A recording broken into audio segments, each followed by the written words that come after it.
next chapter. Yeah, I was just about to come find you. Let's see what it says.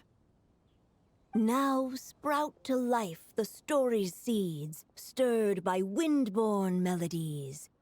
Then on that breeze the music leaves, fading into distant memories. Seek the place where wind and tale entwine, and once there, make 3 riddles into verse, and 3 melodies into song. For in poetry and song will this story start to blossom. Come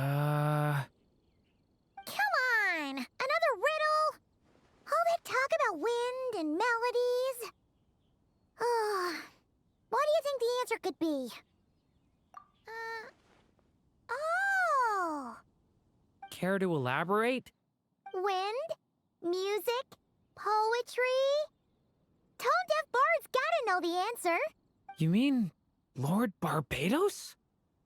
Albedo introduced us when I first arrived in Mondstadt. I mean, someone like me was bound to catch his eye sooner or later.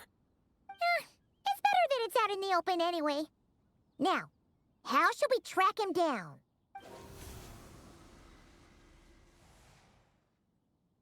I'm pretty sure he's already caught wind of what's going on here. Why don't we just see where the wind takes us? Right. He definitely makes it easy to forget he's a real god sometimes.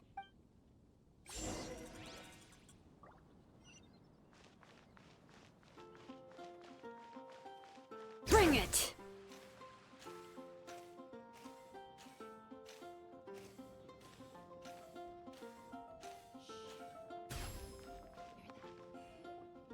Traveler, Paimon! What a sight for sore eyes! Ah, and the little dragon from the fairy tale world. I heard your voices calling out to me on the wind. Something about needing help with a riddle? Sorry to disturb you, Lord Barbados. Disturb me? Not at all!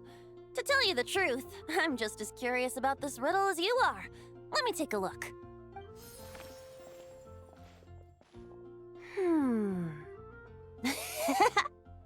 What is it? Did you figure out the answer? 3 riddles and 3 melodies. That sure takes me back. The answer you seek lies hidden in memory. Looks like running to Tone-Deaf Bard was the right call after all. Long ago, those mages came to Mondstadt, seeking to test their strength against mine. But I replied, let us make music, not war, and resolve our conflicts through song. So I strummed my lyre and sang them this verse. O wind, welcome now, my guests. Pass through verdant leaves unseen, where shape your formless self may take, and offer up a graceful scene, a fleeting gift for welcome's sake. Leap at the edge of a sea of clouds, where land meets sky and sky meets ground. There frighten off the noisy crowds and bring my guests a calm profound. Fly beneath the stars up high, where mortal noise is swept aside, that my dear guests with starry eyes may share the dreams they hold inside. Now go to where I vowed to keep a quiet spot for them to sleep. No clash, no contest bars the way, just tea and mirth to fill the day. There you have it, the 3 melodies. As for the answers to those 3 riddles, I trust you can guess them by now. The woods, the edge of a cliff, and the sky? Correct! Funnily enough, your mother was also the first to solve it, all that time ago. There must be some kind of special rapport between those who write stories and those who sing them. The woods, a cliff, and the sky. Oh! So that's where it is! I suppose the spot that answer points to is where you're headed next. You should know, after solving my riddle, the mages even accepted my proposal and made that location their official meeting spot. And going by what your book is suggesting, once you found it, you might want to try playing the melody I just shared with you. Guess you can be pretty reliable when it counts, huh? Great animal archon? Thanks for the help, Lord Barbados. Still got questions for me, huh? Yeah, you must have read countless tales in your time, being a wandering bard and all. In your experience, why might an author consider a story unfinished? Unfinished? Well, I guess if there's something left to accomplish in the story, or, oh! If the last line goes, "To be continued." Huh? Wow, your helpfulness lasted for like 1 second. In all seriousness, I would think the answer to that question lies in your mother's story itself. It's not my place to pry any further. All right then, we should get going. I wonder when their next meeting will be.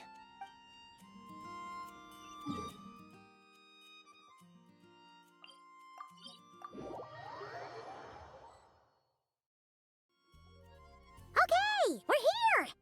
Now, we just need to play the 3 melodies, and we should be able to gather the memories for the next chapter, right? A musical performance? Out of all the things Miss Lisa has taught me, that's the one I'm worst at.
Even a war that shook the world could not halt the witches' gatherings. Yet even so, with the passing of time, 3 of their teacups no longer came to be set. The witches did not linger long in sorrow, for the Story Witch had brought glad tidings of her own. Born was her dragon child, safe and sound. Her fellow witches offered up their blessings, eagerly debating how to celebrate the child's birth.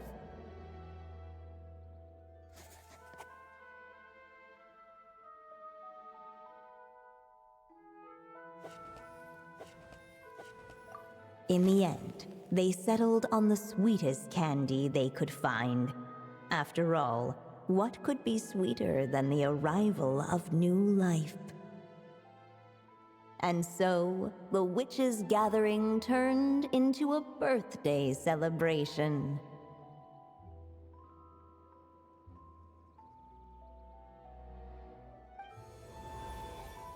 So, we're back in the story world, huh? As if from nowhere, new guests appeared at the witches' table. Perhaps they too had come to celebrate the dragon child's birthday.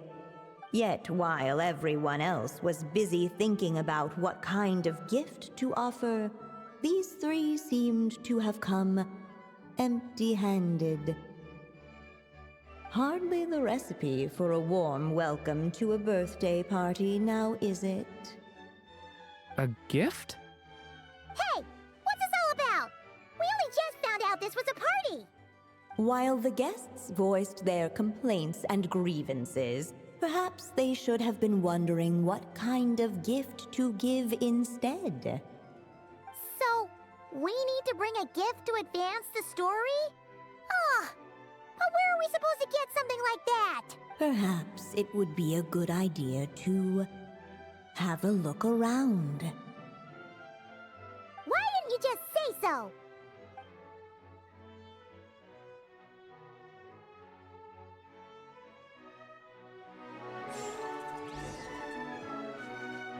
The witches went on chatting away, ignoring the empty-handed guests. Hey, could we use these as gifts, maybe? At last, the guests found something to give the dragon child. Guess that's a yes then. Which one should we go for? Still, the guests wondered what kind of gift might the little dragon really want. Should they put a warrior's sword in his hand and send him out on an unstoppable quest to save the world?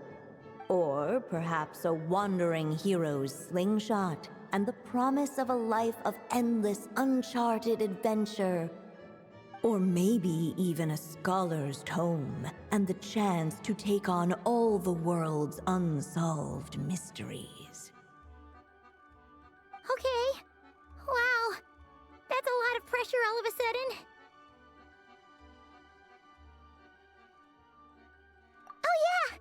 Technically, we're actually picking a gift for you. So, which one would you prefer? You want me to choose? Wow, this feels kinda special. How come?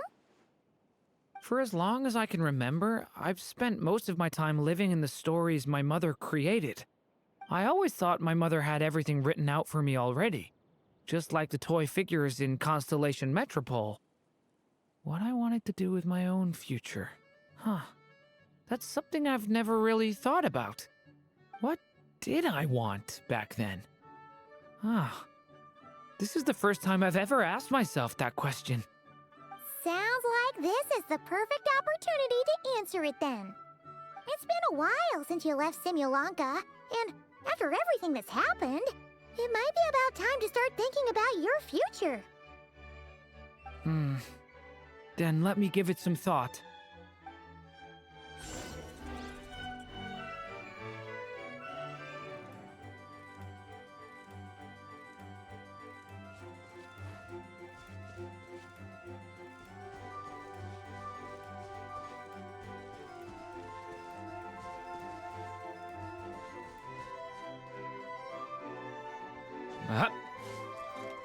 The witches went on chatting away, ignoring the empty-handed guests.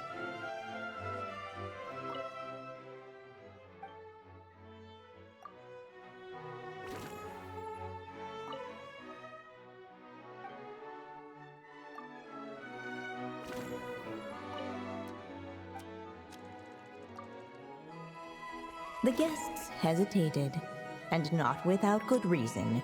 Given how much this gift would mean to the little dragon, a bit of careful thought could go a long way. Wait, this pen! What the guests saw before them was none other than the witch's pen, the source of countless moving tales. So, this is M's pen? The one she used to write the story of Simulanka? You must know it well, Durin. Honestly, the thing I remember most is how often I woke up to the sound of it scribbling away. In the years before my mother passed away, she'd often sit at her desk, writing late into the night. Almost like she was in a race against time to get something completed. Anyway, it belonged to my mother, so we shouldn't mess with it. Let's go see what else there is.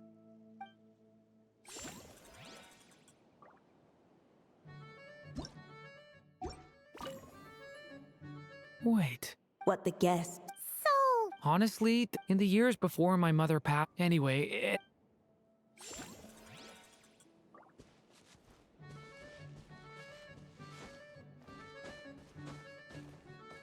No mark had been left on the page ahead. the group found themselves unable to move forward.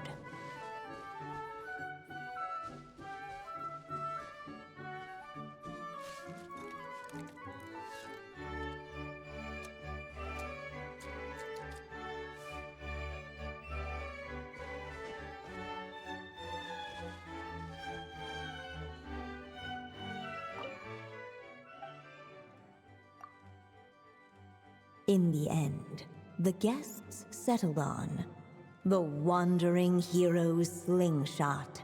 A wandering hero. So, you're an explorer, just like us. I guess you inspired me.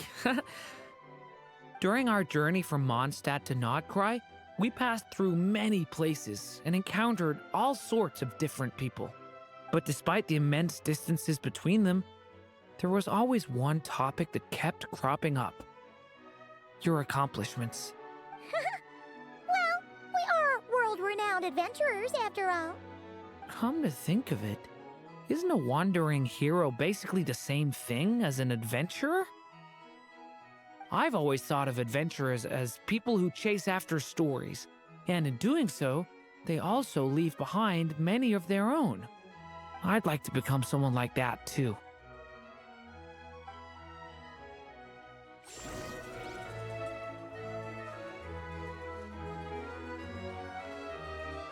Alright, they should let us in now that we've got a gift, right? Hello there. Brought a gift this time.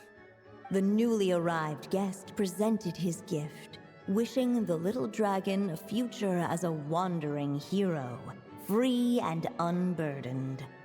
Accepting the guest's blessing, the Story Witch invited him and his friends to take their place around the table.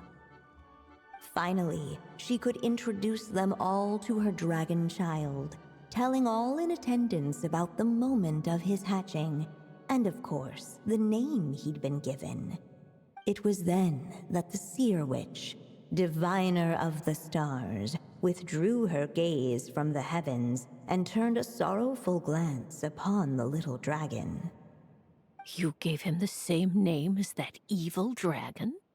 That's right. But the life I intend for him shall be very different. What folly, to love so blindly. For as you must know, a name is the mirror of destiny itself. He who bears an evil dragon's name must also inherit the fate of its previous owner. His fate has been foretold. Then I'll rewrite it. The witches at the table fell silent, for they knew the Seer Witch's words had never once proven wrong. Yet, just as clearly, they recognized the Story Witch's resolve, for there is scarce a force in this world more fearsome than a mother's love. At last, the Merry Witch stepped forward, dispelling the uneasy silence. So be it. Then we'll all lend a hand. Together, we shall rewrite this child's fate. You mean to defy one of the fundamental rules of this world? I refuse to be shackled by such rules. Besides, this is a witches' gathering, is it not? What could be more fitting a subject for this occasion than to defy them? Oh? Sounds like an interesting experiment. I suppose, were we to succeed in this endeavor, we might bring a touch of wonder to this otherwise dreary sky of stars. The Merry Witch finally talked them all round, just like she had done many times before. Warm and strong as the sun she was, so much so, in fact, that those who her light shined down upon had no choice but to bask in it. And so the witches readied their gifts, 3 marvels of the cosmos. For this child, I shall decipher the ravings of the heavens and lay bare before him the trickery of fate. For this child, I shall leave a formula powerful enough to unravel the very origins of this world, that he may seek another solution for the conundrum of his life. For this child, I shall call upon wondrous magic to make possible his impossible wish. All the Story Witch had was the pen in her hand, yet with the love that flowed from it, she resolved to bring forth a marvel of her own. For this child, I shall leave behind the last story I will ever write, and with it, a path to an ending yet untold. With the witch's blessings given and received, the little dragon's fate at last began to turn. In the midst of the dragon child's birthday celebration, the seer witch proclaimed her prophecy. The child had been given the evil dragon's name, and with it, the burden of its fate. But hearing this, the Story Witch vowed to rewrite it all, for such was her love and resolve. And so the other witches offered their gifts in turn, marvels as rare as any in the cosmos. Together, they sought to test one of the fundamental laws of this world, in part to support a mother's love, and in part to sate their own curiosity. Oh, and I almost forgot. Our new guests came bearing blessings of their own. Who knows? Perhaps this extra spark of life might be all the little dragon needs to change his fate.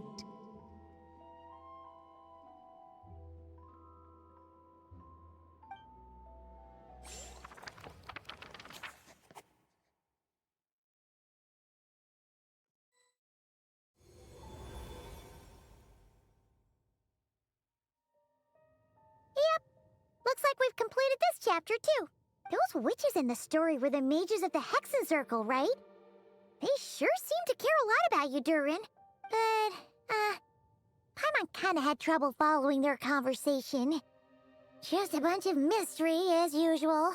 The evil dragon's fate. Oh, is that what you're worried about? But didn't we already take care of that?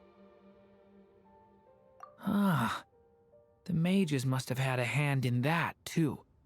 Also, I was just thinking, which part of the story are we even meant to be completing?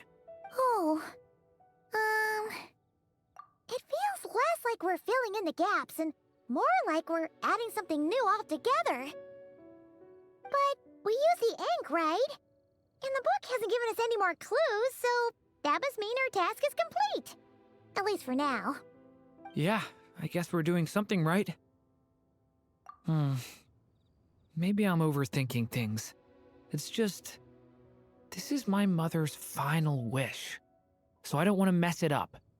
Anyway, thanks for all your help. I'll let you know as soon as the book reveals a hint about the next chapter. Okay then. See you in the next chapter.